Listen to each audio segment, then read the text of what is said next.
Do you see yourself as the rebel who challenges the status quo on skin health? Learn how to be a critical thinker, discover innovative solutions to skin conditions, and facilitate individualized healing on a deeper level with Truth Treatment Systems. Truth Treatment Systems provides you the products and tools to unveil the truth behind skin conditions. Sign up for a wholesale account today at truthtreatmentspro.com and receive 10% off your first order. That's truthtreatmentspro.com. Reverse aging and boost collagen with Rhonda Allison Skincare. Peptides help increase collagen and elastin, reducing fine lines, wrinkles, loss of elasticity, and increasing firmness. RA Skincare has created several peptide serums ideal for photoaging due to years of UV exposure, toxic environments, and premature and general aging. Our serums are perfect for restoring and maintaining moisture and hydration levels within the skin. Whether you have sensitive, normal, or severely photoaged skin, RA Skincare has a cutting-edge peptide just for you. Learn more at rhondaallison.com.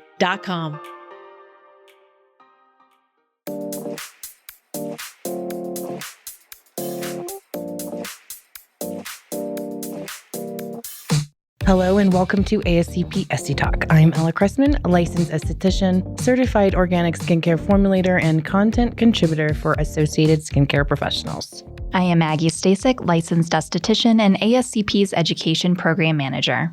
And today's shout out is to Deborah Laporte. Thank you for your support, and especially thank you for listening to the podcast. So today we have a very interesting topic. I wanted to bring it to the table because I think it's important. So, I run that group of estheticians for Colorado, the Colorado group. And every day I check to see who's requested membership because they have put parameters on there just to ensure the integrity of the group, blah, blah, blah. Well, one of the requests came from this group, and I thought, this is very interesting. It's the Estheticians' Perspectives and Practices Study. You hadn't heard about that? No, haven't heard. Neither had I. So I went to work. I tried to look at their profile on Facebook. It wasn't a lot of information. I sent some messages. None had been returned. But I know sometimes when you're a group or a business or something, they don't always come in super easy. So finally, I was able to find some research. It's actually a study that was started in September 2021, and it's going to go through September 2023. So I'm saying this just in case you want to be part of this. It's from the Indiana University, and it's funded by the Eunice Kennedy Shriver National Institute of Child Health and Human Development. So very interesting. You can reach out and we will give you the website address if you want, but let's talk about it. I wanted to read this in its entirety so that we are not going to leave anything out. And then I want to talk through it with you, Maggie, because I have some thoughts on it and invoke some curiosities, not just on the content of this study, but the aesthetics industry and our responsibilities. So let's talk about it. When you go to their website, it talks about the project abstract and what this means. And so it's a little bit of a long read, but I'm going to do it in its entirety. The abstract is on sexual and reproductive health. It is a critical public health issue among young people in the United States, especially as it relates to sexually transmitted infections. Campaigns promoting sexually transmitted infection preventions, contraceptive use, and other preventative health behaviors have demonstrated positive impacts among young people. However, given the massive increase in sexually transmitted infection rates, there is a critical need to further these efforts in new and creative venues. This is the important part. New and creative venues to better reach important priority populations.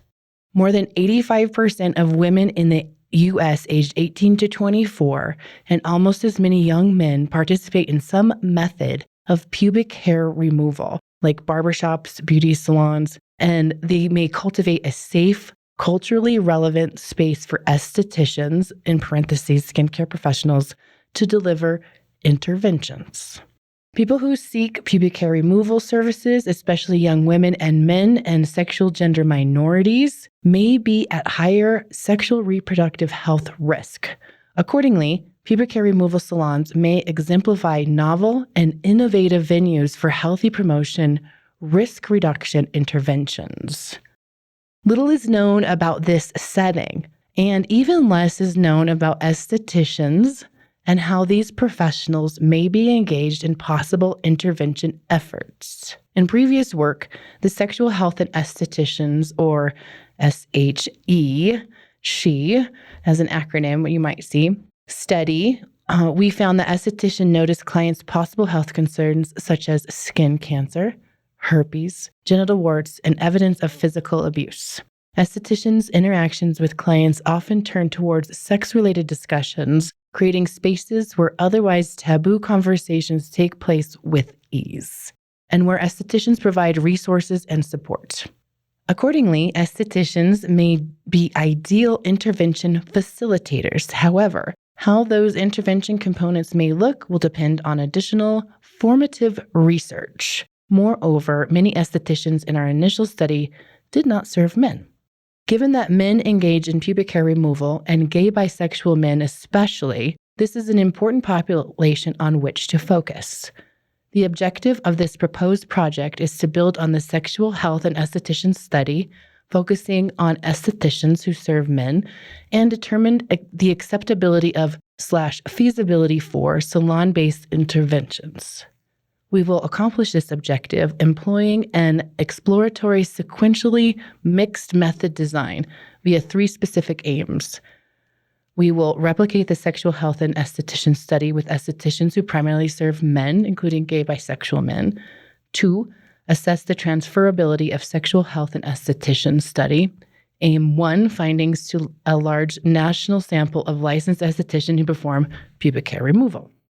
3, triangulate findings from the Sexual Health and Esthetician study, Aim 1 and Aim 2, using focus groups to determine specific components informing the development of salon-based esthetician-facilitated, health-related intervention for young people.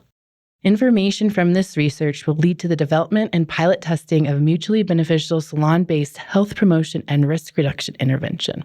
Example R21. This is designed through a community-engaged research process and randomized controlled trial evaluation. Such innovative efforts are sorely needed to address significant sexual reproductive health issues that disproportionately affect young people and sexual gender minorities. So basically, this study is intent to take a sampling, the opinion of, the perspective of, that's why it's called the Esthetician Perspective and Practice Studies. It's a sister to the SHE study. And they want to understand if there is a role for estheticians to intervene in a certain, certain types of waxing services. First of all, this is very, very interesting. I think at the onset, the people putting together this study are very misinformed. Amen. And as a whole, this is wonderful. Yes, estheticians can intervene. But to say that estheticians are ill-informed or that they don't often perform services on men or that conversation is very focused on sex or taboo topics, it's like, who wrote this? I mean, so ridiculous. But there should be intervention programs for anybody in the beauty space, not just estheticians, to step in. And there are. I don't think it's broad strokes. You know, it may be a salon has a program or a state has a program, you know. Right, absolutely. I think what's interesting is getting the perspectives, step 1. So for those of you who are listening who are waxers and very specific waxers, you might want to reach out again, send me an Instagram DM, slide into my DMs or email getconnected@ascpskincare.com and we'll get you that website address. But to me, there's a lot of layers. The same thing for you. When I read the front of this, I was like, we don't always, it would imply as if there's some kind of unprofessionalism because we're not like, maybe it's more comfortable, but also it's kind of awkward, especially the first couple of times potentially for either practitioner or the client.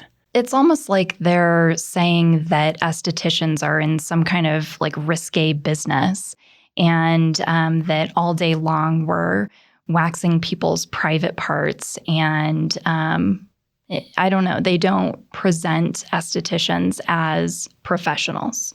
is how I read it. I felt the same way, very similar. So maybe it's a good opportunity for anyone who wants to participate to set that straight, give them the perspective that they're obviously missing.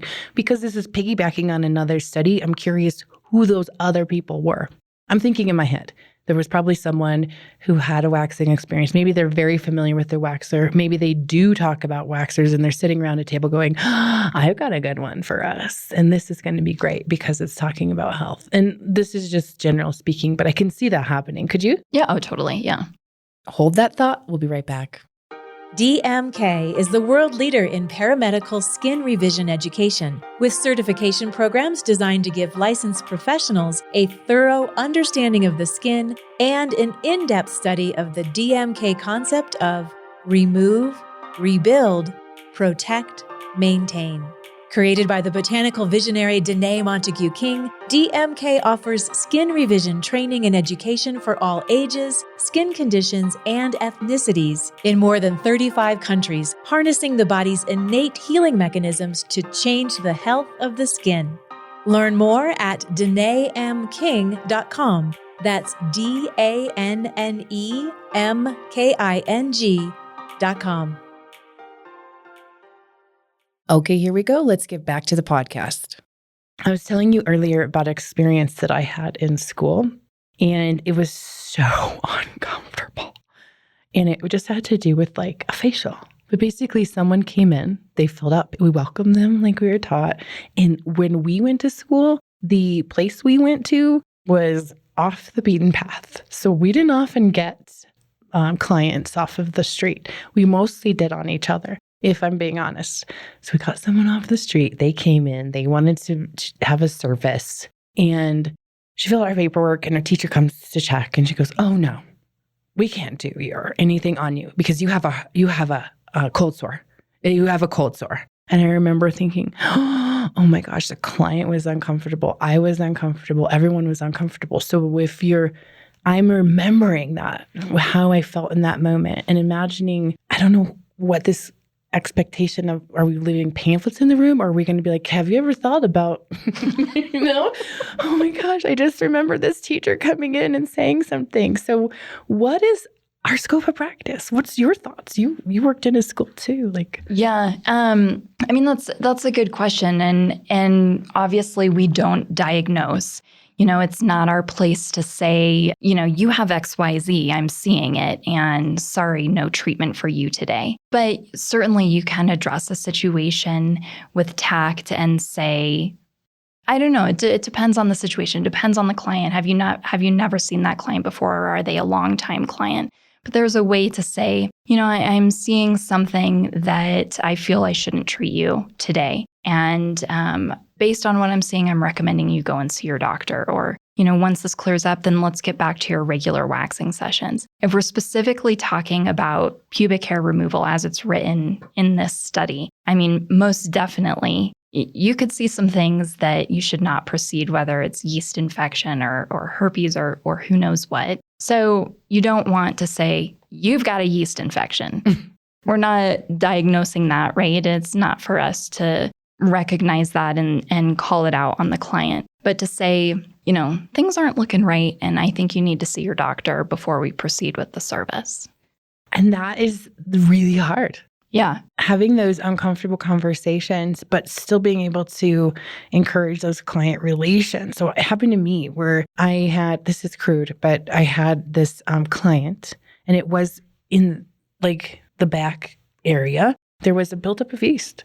And so I mentioned it to her. Hey, you might want to get that checked out. Never saw her again. And I don't blame her. I would be mortified. Thinking now back, I would be mortified. But I was in the moment thinking, I can't see back there. She can't see back there, Anyways, the other thing that brings up then is the responsibility. Again, like I said, I'm curious what their suggestions will be. Maybe they're wanting our perspective, but what would be their suggestions? Are they wanting us to look and say something? Or are they wanting us to go, have you ever thought about condoms, or what's your, is this turning into are you on PrEP or whatever? Right. What is this turning into? Listen, no wax till you've had a blood test. Yeah. Or are we suggestive? Are we telling? Are we directing? I'm not sure. That would totally change our scope of practice as estheticians if they are suggesting that we are telling our clients, you've got X, Y, and Z if we're telling. And, you mentioned like pamphlets in the room. That would completely change scope of practice as estheticians. And experience. Yeah. And I think that's not what we do. Even though we have people derobing and we are waxing intimate areas, this is a service. It's not a medical treatment. So I wonder if they're wanting us not necessarily to diagnose, but to warn of the potential. Hey, you don't have anything, lucky, but you could. So have you thought about? Did you get that impression? No, not necessarily. I'm not sure entirely what they are aiming for other than they want information, obviously, and they're thinking estheticians can provide it. Yeah, I know that this is also a topic that in the parallel, not that there's like super close related, but when we're talking about outside of our scope, do you want it waxed? Do you want a facial? Those are what we do. I know that particularly in some states where you have continuing education requirements for licensure, like Florida, a lot of states have it, but Florida and Texas particularly have a requirement that in those CEUs, there is a section, usually about 50 minutes, required to address human trafficking and things to look for and such. So now that scope of practice changed. Yeah, and I think that that's great. I think that's something every state should be implementing.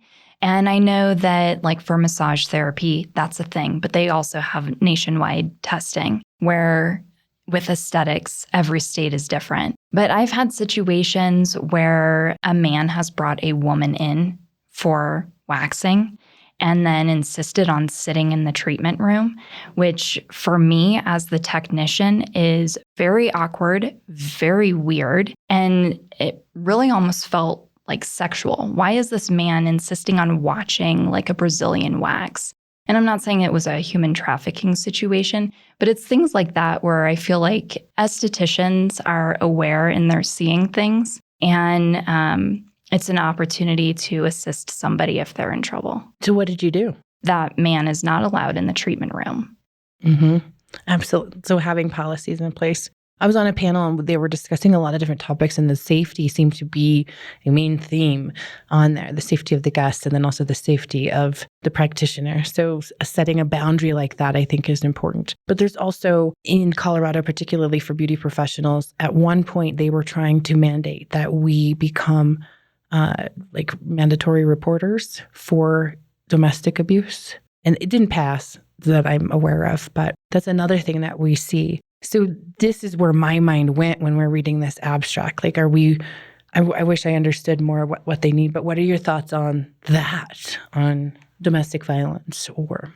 Same thing, because, you as an esthetician, you may be seeing things like bruises or things that put up a red flag. As far as being a mandatory reporter, I don't know if that should be a requirement or not, but we become very intimate with our clients. So seeing something like that where you can assist that person, sometimes you have clients too, or just people in general who do not want to be helped, So if you're forced to report them, I don't know if that puts them in a worse position than they were. Mm-hmm. But or what if you get it wrong? Or what if you get it wrong entirely? Yeah, I don't know. I guess you'd have to have training. And we don't have continuing education requirements here, so right. It'd be very, very hard. At any rate, if this is something that you're interested in, providing your opinion for the Esthetician's Perspective and Practices study, reach out, seek them out, and give your opinion. The study goes through September 20th of 2023, so time is of the essence. Let them know and let us know, because we're very curious. Listeners, we really want to hear from you. What are your thoughts on health promotion / risk reduction in aesthetics? What's your perspective? Be sure to let us know, comment on our social media posts, or send us an email at getconnected@ascpskincare.com. We want to know all the details. In the meantime, thank you for listening to ASCP Esty Talk. For more information on this episode, or for ways to connect with Maggie or myself, or to learn more about ASCP, check out the show notes and stay tuned for the next episode of ASCP Esty Talk.